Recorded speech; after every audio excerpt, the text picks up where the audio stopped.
যাই হোক, আমি ইন্দো পাক সংস্কৃতি থেকে এসেছি, যেখানে আমরা কোরআন তেলাওয়াতের খুব কদর করি, আয়াত নিয়ে চিন্তাভাবনা করা ছাড়া। যখন রসুল সাল্লাল্লাহু আলাইহি ওয়াসাল্লাম বলেন যে অমুক সূরা তিলাওয়াত করো, তিনি চিন্তাভাবনা ছাড়া আবৃত্তি করার কথা বলছেন না। সাহাবীদের কেউ এমনটি করেননি। প্রতিবার যখনই তারা তিলাওয়াত করতেন, তারা অর্থ নিয়েও ভাবতেন। কোরআনের সাথে আমাদের সম্পর্কটা কৃত্রিম আবৃত্তির সম্পর্ক নয়, বরং সম্পর্কটা হওয়া উচিত অর্থপূর্ণ, গভীর এবং চিন্তা উদ্দীপক। আল্লাহ আমাদের কাছে এটাই চান। তিনি চান না আমরা যেন শুধু মুখস্থ আর আবৃত্তি করার মাঝে সীমাবদ্ধ থাকি। তিনি চান আমরা এই বাণীগুলোর সাথে যেন গভীরভাবে যুক্ত হই, যার ফলে এই বাণীগুলো যেন আমাদের হৃদয়ে প্রবেশ করে। সুতরাং কোরআন শিখুন, মুখস্থ করুন, তিলাওয়াত করুন। তিলাওয়াত করার সময় এর অর্থের দিকেও খেয়াল রাখুন, তখনই এর উপকারগুলো জীবনে প্রতিভাত হয়ে উঠবে। এটি কোরআনের সর্ববৃহৎ সূরা।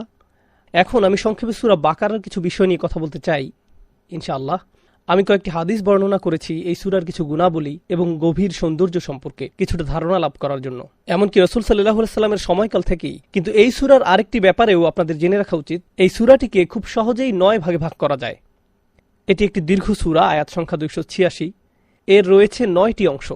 আমি আপনাদের নিকট এই 9টি অংশের পরিচয় তুলে ধরব এবং কিভাবে সবগুলো অংশ একটি আরেকটির সাথে সম্পর্কযুক্ত তা উপস্থাপন করব।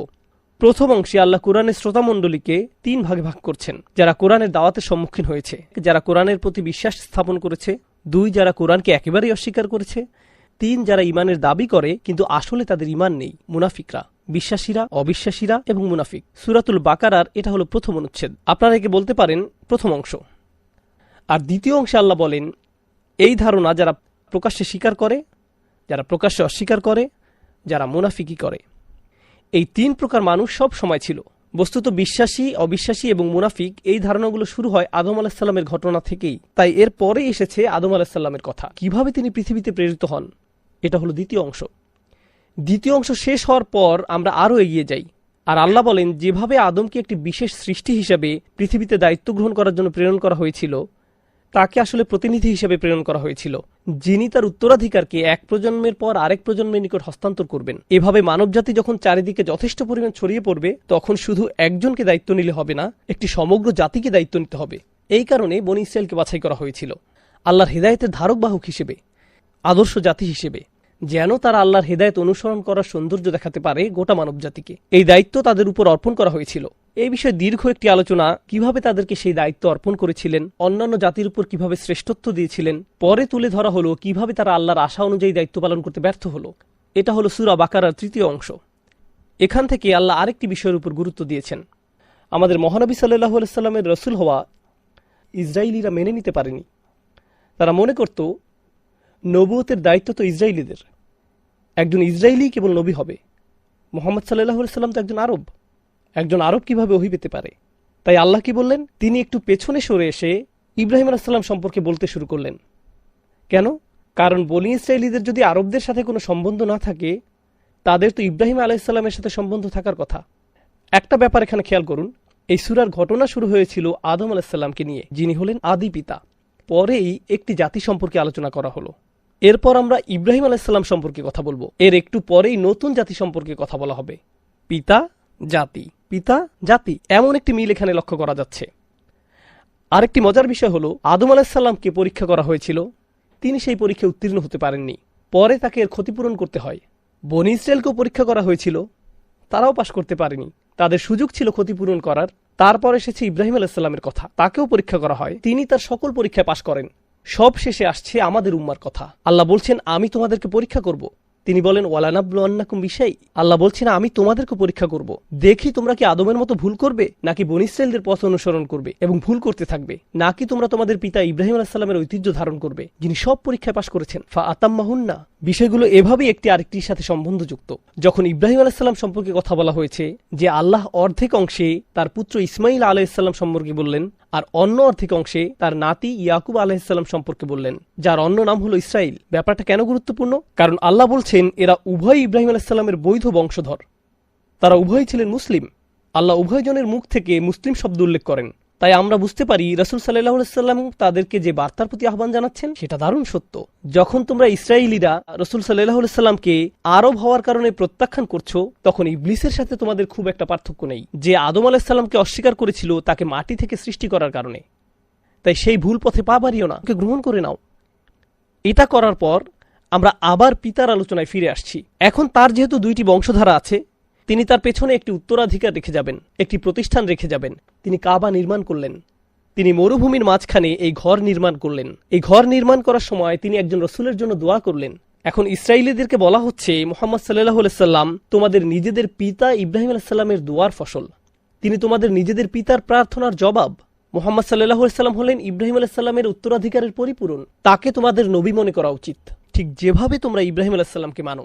এরপর তারা কাবার পরিবর্তন দেখতে পেল, কারণ রাসূল সাল্লাল্লাহু আলাইহি সাল্লাম জেরুজালেমের দিকে মুখ করে নামাজ পড়া বন্ধ করে দিলেন। এই আয়াতগুলো নাজিল হওয়ার কারণে তিনি মক্কার দিকে মুখ করে নামাজ পড়তে লাগলেন। কাবার পরিবর্তনের পর এখন যেহেতু রাজধানী পরিবর্তন হয়েছে, যেটা আগে জেরুজালেম ছিল, তখন ইহুদিরা মনে করত আমরা আসলে ততটা ভিন্ন নই। এখন আমরা মক্কার দিকে মুখ করে নামাজ পড়ছি, তারা ভাবলো এরা তো এখন নতুন জাতি। আল্লাহ নতুন জাতি হিসেবে আমাদের উদ্বোধন করলেন। কুনতুম খায়রা উম্মাতিন উখরিজাত লিন-নাস, সূরা আল ইমরানে এসেছে। এখন বলা হচ্ছে ওয়াকাযালিকা জাআলনাকুম উম্মাতান ওয়াসাতা, আমি তোমাদেরকে মধ্যমপন্থী সম্প্রদায় করেছি, তোমরা এখন নতুন জাতি। এখান থেকে ইয়া আইয়ুহাল্লাযীনা আমানু ব্যবহার শুরু হয়ে গেছে, তোমরা যারা ঈমান এনেছো। এভাবে অফিসিয়ালি মুসলিম উম্মাহকে সম্বোধন করা হচ্ছে। নতুন জাতি গঠিত হলে তার জন্য একটা রাজধানী থাকা চাই, যেটা হলো আমাদের কাবা। তার জন্য আবার উদ্বোধনী অনুষ্ঠানের আয়োজন করতে হয়। জাতিসমূহের যেমন স্বাধীনতা দিবস থাকে, আমাদের দেয়া হয়েছে স্বাধীনতার মাস, কোরআনের মাস, রমাজান মাস। সেই মাসের কথাও এই সূরায় অবতীর্ণ করা হয়েছে। কাবাকে কেন্দ্র করে যে ধর্মানুষ্ঠান আয়োজন করা হয়, তার নির্দেশনাও এই সূরায় অবতীর্ণ করা হয়েছে, রসুল প্রদান করা হয়েছে। সুতরাং এখন আমরা পুরোপুরি নতুন একটি স্বাধীন জাতিতে পরিণত হলাম, যে জাতি তার নিজের জন্য নির্ধারিত পরীক্ষাসমূহের সম্মুখীন হবে। এটা হলো পরবর্তী বিষয়বস্তু। এরপরে সূরা বাকারার বিশাল একটা অংশ জুড়ে অনেকগুলো আইন কানুনের কথা উল্লেখ করা হয়েছে। এই আইনগুলো রোজা নিয়ে, হজ নিয়ে, তালাকের আইন কানুন, সামাজিক আইন কানুন, প্রাথমিক কিছু উত্তরাধিকারের আইনের কথাও এসেছে, জাকাতের কথা এসেছে। সব ধরনের আইন কানুনের উল্লেখ করা হয়েছে। পারস্পরিক লেনদেনের বিষয়, ইয়াতিমদের দেখাশোনার বিষয়, যা এত বড় যে এই সেশনের বিস্তারিত আলোচনা করা সম্ভব নয়। শুধু জেনে রাখুন যে এগুলোর উল্লেখেও অবিশ্বাস্য রকমের বিন্যাস লক্ষ্য করা যায়। আমরা শুরু করেছিলাম বিশ্বাসী, অবিশ্বাসী এবং মুনাফিকদের নিয়ে। এটা ছিল সেকশন 1। আদম আলাইহিস সালামের ঘটনা ছিল সেকশন 2। সেকশন 3 ছিল বনী ইসরাইলকে নিয়ে। সেকশন 4 ছিল তাদের উচিত ছিল তাদের পিতা ইব্রাহিম আলাইহিস সালামের ঐতিহ্য ধারণ করা। ইব্রাহিম আলাইহিস সালামের কথা বলতে গিয়ে বলা হলো তিনি কাবা নির্মাণ করেছেন, এটা ছিল সেকশন 5। সেকশন 6 হলো মুসলিম উম্মাহ এখন নতুন জাতি এবং তাদেরকেও পরীক্ষা করা হবে। সেকশন 7-এ বলা হলো কি দিয়ে তাদের পরীক্ষা করা হবে, লম্বা একটা সেকশন আইন কানুনের, সেকশন 7 পর্যন্ত। আমি বলেছিলাম এই সূরায় 9টি সেকশন। সেকশন 8-এ এসেছে। সেকশন 8 কোরআনের সবচেয়ে লম্বা একটি সেকশন। কিভাবে লোভ সামলাতে হয়, কোথায় টাকা ব্যয় করা উচিত, কোথায় টাকা ব্যয় করা উচিত নয়, কিভাবে আয় করা উচিত, কিভাবে আয় করা উচিত নয়, কিভাবে তোমাদের ব্যবসা করা উচিত, কিভাবে করা উচিত নয়। অর্থ সংক্রান্ত বিষয় নিয়ে এই সূরার বিশাল একটি অংশ জুড়ে আলোচনা করা হয়েছে। কোরআনের অন্য কোথাও আর এরকম করা হয়নি। এই ব্যাপারটা এখানে মোকাবেলা করা হয়েছে। ব্যাপারটা গুরুত্বপূর্ণ, কারণ আমরা যদি পেছনে ফিরে দেখি, আদম আলাইহিস সালামের ঘটনায় সমস্যা ছিল লোভ নিয়ে। তাই আল্লাহ এখানে বলছেন মানুষ এখন যেহেতু পৃথিবীতে প্রেরিত হয়েছে, লোভ লালসা বিরাট এক সমস্যা হিসেবে দেখা দিবে। তাই এই বিষয়ে বিস্তারিত আলোচনা করতে হবে। পরিশেষে আমরা সূরা বাকারার শেষ 2-3টা আয়াতে এসে পৌঁছলাম, যে সম্পর্কে হাদিসে এসেছে যে কেউ রাতে এগুলো তিলাওয়াত করবে তা তাদের জন্য যথেষ্ট হবে। সমগ্র কোরআনের অন্যতম গভীর দোয়াগুলোর একটি। এই দোয়া আসলে সমগ্র সূরার সাথে সম্বন্ধযুক্ত। আমরা আসলে আল্লাহর নিকট দোয়া করছি আমাদের উপর যেন সেরকম বোঝা চাপিয়ে না দেন যেমনটা তিনি আমাদের আগে আসা জাতির উপর অর্পণ করেছেন, এবং শেষে তারা এর প্রতি মুনাফিকি আচরণ করতে থাকে। আমরা আল্লাহর নিকট দোয়া করছি আমাদের ঈমান রক্ষা করার জন্য, এবং আমরা দোয়াটা শেষ করি কাফেরদের বিরুদ্ধে আল্লাহর সাহায্য চেয়ে। মনে আছে তো? প্রথম অংশ ছিল বিশ্বাসী, অবিশ্বাসী এবং মুনাফিকদের নিয়ে। শেষ অংশ হলো এমন একটি দোয়া, ইয়া আল্লাহ আমাদের ঈমান রক্ষা করুন, আমাদেরকে মুনাফিকিতে পড়তে দিবেন না, এবং আমাদেরকে কাফেরদের বিরুদ্ধে সাহায্য করুন। তো এটা সূরা শুরুর একটি প্রতিক্রিয়া। এর মাধ্যমে এটা সমগ্র ইসলাম ধর্মের একটি সারাংশ তুলে ধরে। কুরআনের অন্যতম গভীর একটি সূরা। রাসূল সাল্লাল্লাহু আলাইহি সাল্লাম কুরআনের প্রথম 7টি সূরা সম্পর্কে বলেছেন যে এগুলো ধরে রাখবে ফাহুয়া হাইবর, সে আসলে একজন স্কলার। মানে এমন যে আপনার প্রথম 7টি সূরার বাহিরে আর কোনো জ্ঞান নেই, তাহলেও আপনার রয়েছে গভীর গভীর জ্ঞান। আল্লাহ আজ্জা ওয়া জাল্লা আমাদেরকে এই সূরার শক্তিমাত্রা, গঠন প্রণালী এবং অসম্ভব সুন্দর পাঠগুলো আয়ত্ত করার তৌফিক দান করুন। আমি সম্ভবত 15 বছর ধরে সূরা বাকারা অধ্যয়ন করছি। আমার মনে হয় আমি এখনো এর উপর প্রাথমিক জ্ঞানও অর্জন করতে পারিনি। আল্লাহ আজ্জা ওয়া জাল্লা আমাদেরকে কুরআন নিয়ে চিন্তা গবেষণা করার উপকার এবং শক্তিমত্তা অনুভব করার তৌফিক দান করুন।